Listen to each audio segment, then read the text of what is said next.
Hello guys! Hello! This is for Capricorn. Welcome dito sa aking channel, Capricorn. Alamin natin kung anong messages ang kailangan mong marinig. This is for the second half ng Marso. Okay, so from March 16 hanggang 31. Please comment down below if you are resonated or meron bang mga issue. Okay, so our channel is open for any messages as long as na yung messages natin ay hindi naman makakasama sa mga tao na involved sa'yo.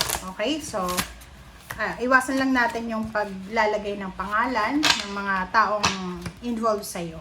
Okay? Alright, so Capricorn, please connect your intuition also. Please use your intuition para yung messages ay talagang para sa'yo. Alright. Kumuha tayo dito ng one card. This is for Capricorn. Okay, Capricorn. For the second half of March, sinasabi ng bara sa'yo dito na siguro for the past few months, maybe months or dekada, maybe 10 years ago or 3 years ago or how many years ago, sinasabi ng bara sa'yo dito na maybe nagkaroon ka ng mga problema like financial problems, emotional problems, health issues, or kung ano man siya. And yung 4 plus 1 na to na 5, yung mga worries, yung mga pag-aalala mo, yung mga panghihinayang, lahat ng negativity na yan na naranasan mo sa nakaraang mga araw or buwan, pagdating ng March 16 onwards, posibleng magkakaroon ka ng kapayapaan. You will feel parang quiet. Parang ganon. So, makakaramdam ka, makakahanap ka ng katahimikan. And at the same time, pag-asa. Okay? So, sinasabi ng bara sa'yo dito na yung 2 linggong iyan ay posibleng marami kang marirealize, self-realization about sa mga nangyari sa'yo sa past, sa present, or sa kung ano man ang gusto mong mangyari sa buhay mo. So, magkakaroon ka ng konting confidence sa sarili mo, motivation, inspiration. And, nakikita ko sa'yo dito na ano man ang nararamdaman mo, valid yan. Kasi, tao ka lang, may emosyon ka. So, kung mayroon kang mga nararamdaman na hindi maganda, okay lang yan. And, yung blessing dito na posibleng matanggap mo is yung parang makakaramdam ka ng kalma. Okay? Kakalma ka. Okay? So, halimbawa, masyado kang galit for several weeks or months. And this week, last 2 weeks ng March, makakaramdam ka ng sobrang kapanatagan. Alright? Okay, so let's check for the second deck.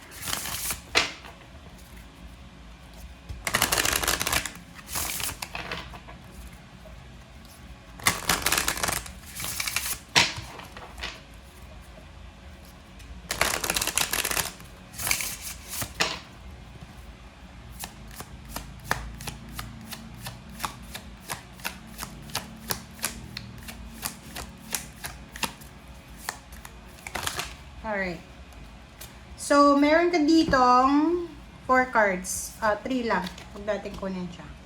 Kasi talikod. Okay, so, yung second deck mo dito, Capricorn, ang message sa'yo is, nurturing, innocence, effortless. Sinasabi ng bara sa'yo dito na as much as possible. Okay? Kasi this one is parang yung nangyayari sa buhay mo, Capricorn, is medyo confused ka. Okay? Maraming confusion ka na nararanasan. So, sinasabi ng barahan na instead na tumingin ka sa failure mo or sa success ng ibang tao sa paligid mo, why not take good care of yourself? Take good care of your body, especially emotion, guys, kasi alam mo yung emotion natin, apektado niyan yung physical natin na katawan, kasi pag palagi kang galit, syempre ano yung internal organ na maapektuhan ng galit mo? Pag palagi kang parang ano to, yung balisa, 'di ba? So dito sa barahang to, sinasabi take care of your body, take care of your thoughts, your emotion, your finances, and your spiritual. Okay? Okay, next card natin is Innocence. Dito sa Innocence na to, this one is Zero the Fool. So, childhood. So, may mga, siguro understandable yung mga nararamdaman mo sa ngayon na regrets. May mga regrets ka. But, sinasabi ng bara sa'yo dito na hindi pa huli ang lahat. Siguro marami kang pinagdaanan sa buhay when you was young, okay? So, sinasabi na hindi pa huli ang lahat. Kahit anong edad meron ka ngayon, pwede mo pa rin na mapagaling or ma-heal kung ano man ang childhood trauma mo. Ang nakikita natin dito, minsan yung may mga childhood trauma, is yung mga bata na lumaki without the guidance of their parents. Maraming magkakapatid na napabayaan ka, hindi ka napansin ng parents mo, yung parang ganun, nagtrabaho ka ng maaga to sustain your life, or kung ano man na mga trauma na pinagdaanan mo. Sinasabi ng bara sa'yo dito na valid yung nararamdaman mong trauma, and hindi pa uli ang lahat para mapagaling mo yan na trauma na yan. Effortless. Sinasabi ng bara sa'yo dito na kung ikaw ay Capricorn na malapit sa dagat, malapit sa tubig, malapit sa gubat or sa mountain, or kung nasaan ka man ngayon na napapaligiran ka ng nature, kailangan mo yung nature na yan. So effortless ka na, hindi mo na kailangan na mag-spend ng pera para makapagbakasyon, kasi yung lugar mo siguro is yan na yun talaga yung pinagbabakasyonan ng mga tao. So, take, parang tawag dito, samantalahin natin, Capricorn, kung ano yung meron tayo sa ngayon. Especially kung nasa lugar ka na, basta marami kang mga regrets sa buhay, marami kang confusion.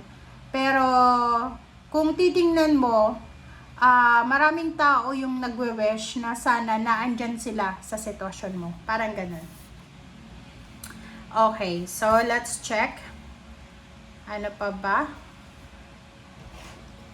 So, Capricorn.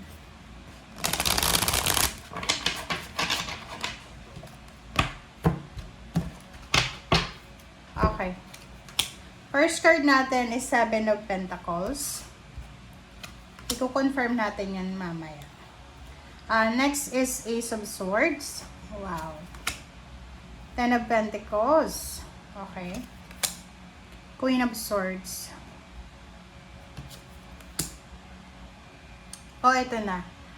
Ito, Capricorn. This is a good message para sa'yo. Kasi, sinasabi ng bara sa'yo dito na there's a Capricorn. Pwedeng lahat kayo, or pwedeng yung iba lang.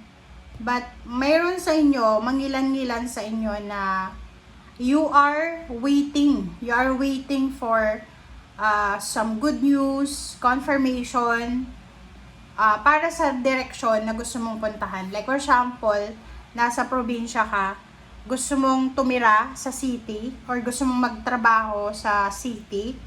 So, you're waiting for a confirmation kasi pakaramdam mo, or kahit nasa ibang bansa ka na, like, halimbawa, nasa ibang bansa ka, pero hindi ka komportable or hindi ka kontento sa bansa na pinagtatrabahuan mo ngayon or tinitirhan, and meron kang minamanifest na isa pang bansa or isa pang lugar na doon ka talaga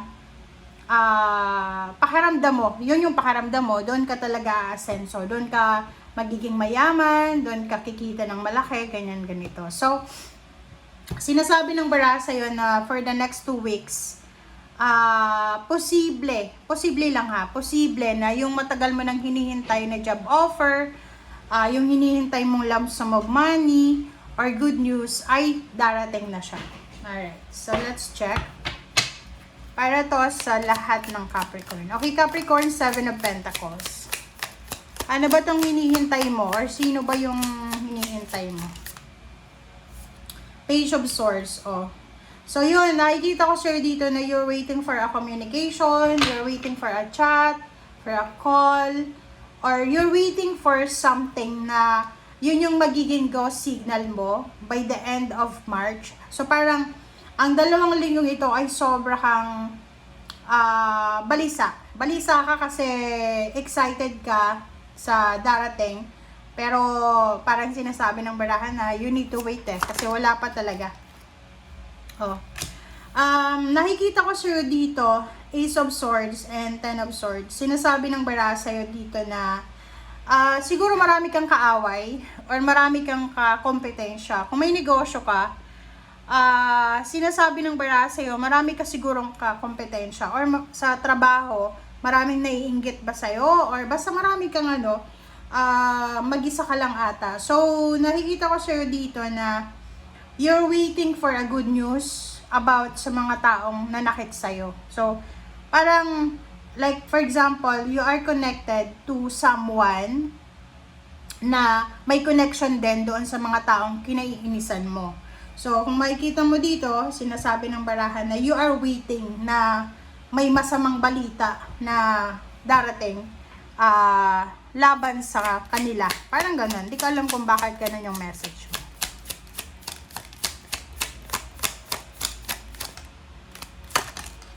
Okay. 10 of Pentacles. 9 of Pentacles. Wow. So, yun na nga. Nakikita ko sa'yo dito na sa linggong ito, Capricorn, buo yung loob mo eh. You are super confident, super driven, motivated, inspired, na yung minamanifest mo na lump sum of money, minamanifest mong buhay, financial, yung minamanifest mong kayamanan, ay handang-handa ka na eh. Handang-handa ka na suungin lahat, okay? Para sa pera, para sa kayamanan, para sa victory and success na minamanifest mo. And sinasabi ng bara sa'yo dito na by the end of March, going to April, sinasabi ng bara dyan sa'yo, Capricorn, na you will have several choices and options. So, halimbawa ngayon, habang nanonood ka ng readings ko, ang gusto mo lang naman is isang trabaho. Ang gusto mo lang naman is mataas na sweldo, promosyon, stability, financial stability. But, sinasabi ng bara sa'yo dito na pagkatapos ng March, there's several options and choices, direction, na posibleng darating sa'yo. Okay? Alright. So, last message na tayo. Ace of Pentacles.